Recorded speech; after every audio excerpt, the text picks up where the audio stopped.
조갑제 TV 시청자 여러분 안녕하십니까? 2025년 4월 14일 오후 3시 반입니다. 윤석열 대통령이 오늘 오전부터 내란 혐의 형사재판정에 나와가지고 직접 마이크를 들고 40분에 걸쳐서 일정 연설을 했다고 제가 보도를 했는데 그 뒤에 알아보니까 80분이었답니다. 80분에 걸쳐서 일정 연설을 했다는 이야기인데 재판장이 전직 대통령이라고 해서 거의 발언의 자유를 주는 것 같습니다. 다른 힘없는 피고인에게도 이렇게 좀 친절하게 대해 주었으면 하는 생각이 있습니다. 그런 윤석열 대통령을 가리켜 별명이 전 대통령입니다. 자꾸 이거 입에 전이란 말이 잘 안 나오는데 전 대통령, 앞으로 윤석열 씨라고 그러겠습니다. 그 윤석열 씨에게 59분이라는 별명을 붙여준 측근도 있었어요. 1시간 회의를 하면은 59분 동안 본인이 이야기한다는 겁니다. 그러니까 이분은 말하는 걸 좋아하는 모양인데 그 말의 내용이 문제죠. 그 말의 수준이 문제죠. 윤석열 씨의 그 말의 수준은 바로 그 사람의 사고방식의 수준인데 얼마나 천박한지는 비상계엄령 선포 포고문부터 포고령 그리고 헌법재판소에 나와가지고 하는 억지 그리고 탄핵당한 뒤에 내어놓는 뭐 인사문, 입장문 이걸 보면은 최악의 문장력입니다. 문해력이 아주 의심되는 사람인데 지금 자기가 하고 있는 행동이 누구를 유리하게 하는지도 생각하지 않고 오로지 말 그 자체를 즐기고 있는 것 같아요. 누구를 유리하게 만들고 있겠습니까? 결정적으로 민주당과 이재명 전 대표를 돕고 있는 거죠. 조기 대선판에 윤석열이라는 이름이 나오면 진다. 계엄이란 말이 나와도 안 된다. 탄핵이란 말이 나와도 안 된다. 빨리 이 강을 건너서 이재명 전 대표를 도마 위에 올려가지고 그리고 미래를 향한 비전으로 승부를 해야 된다.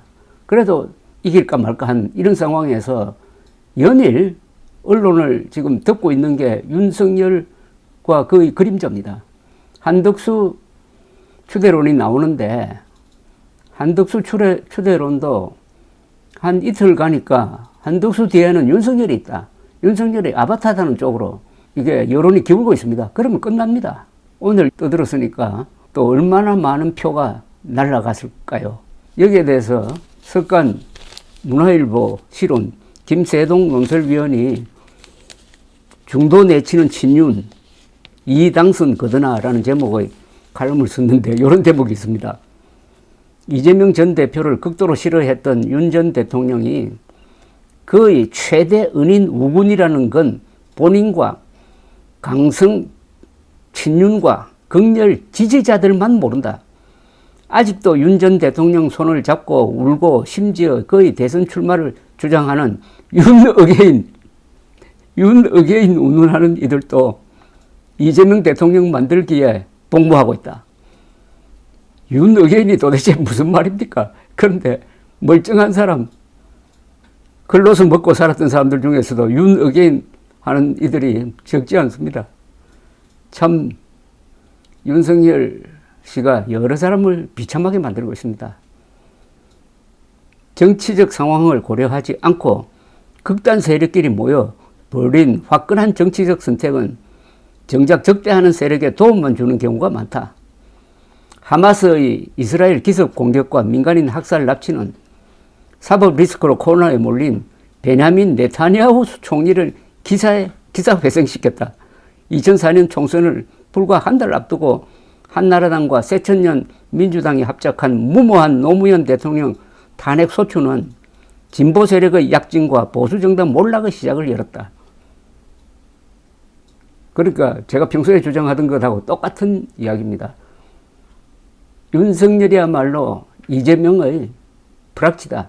이재명의 숨겨놓은 비밀 선거대책위원장이다 라는 이야기와 똑같은 논리입니다. 전략이란 게 이렇게 무섭습니다. 전략은 방향을 결정하는 겁니다. 근데 이 방향 결정을 잘못해버리면은 무슨 수를 쓰든지 그게 남을 도와버립니다. 적을 도와버립니다. 방향을 잘못 결정해놓고 열심히 하면은 빨리 망하는 겁니다, 그냥. 그런데 국민의힘은 방향을 잘못 정했어요. 윤석열을 출당시켜야 되는 마당에, 윤석열을 밟고 가야 하는 마당에 윤석열을 끼고 윤석열을 업고 또는 윤석열의 도움을 받아서 가겠다는 이런 계산을 하고 있습니다. 오늘 중앙일보 이하경 기자가 쓴 칼럼의 제목은 한덕수 추대보다 윤석열 정리가 먼저다입니다. 국민의힘이 다시 집권하고 싶다면 먼저 친위 쿠데타로 민주주의를 파괴한 죄로 파면된 윤석열 전 대통령과 확실하게 결별해야 민주당이 내란 동조 세력이라고 비판하는 한덕수 대행의 출마 명분이 일부라도 생긴다는 이야기입니다. 이 이하경 기자의 논리는 한덕수 대행은 윤 전 대통령의 친구이자 내란 방조 혐의로 수사받는 이완규 법제처장을 포함한 두 사람의 헌법재판관을 지명했는데 국힘당이 윤 전 대통령을 정리하지 않고 정권 2인자였던 한 대행을 출전시키는 건 내란 프레임에 걸려드는 치킨 코스라고 했습니다.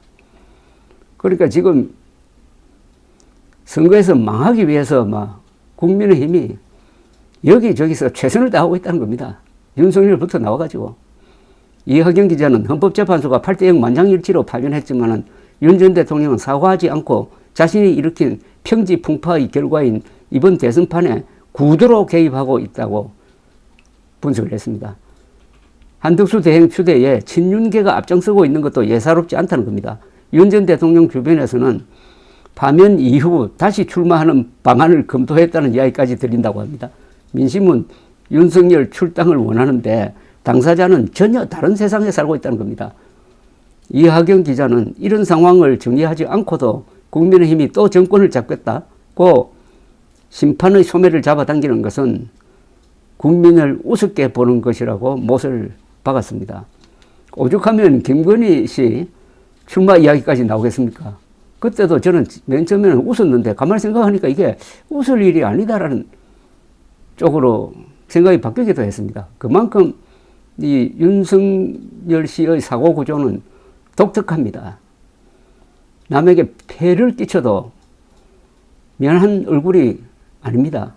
그리고 앞에 한 말과 완전히 반대되는 말을 하면서도 미안한 마음은커녕 자랑스러운 표정이 되는 사람, 새로운 형태의 소시오패스입니다. 그나저나 윤석열은 즐거운데 국민의힘은 죽을 맛입니다. 감사합니다.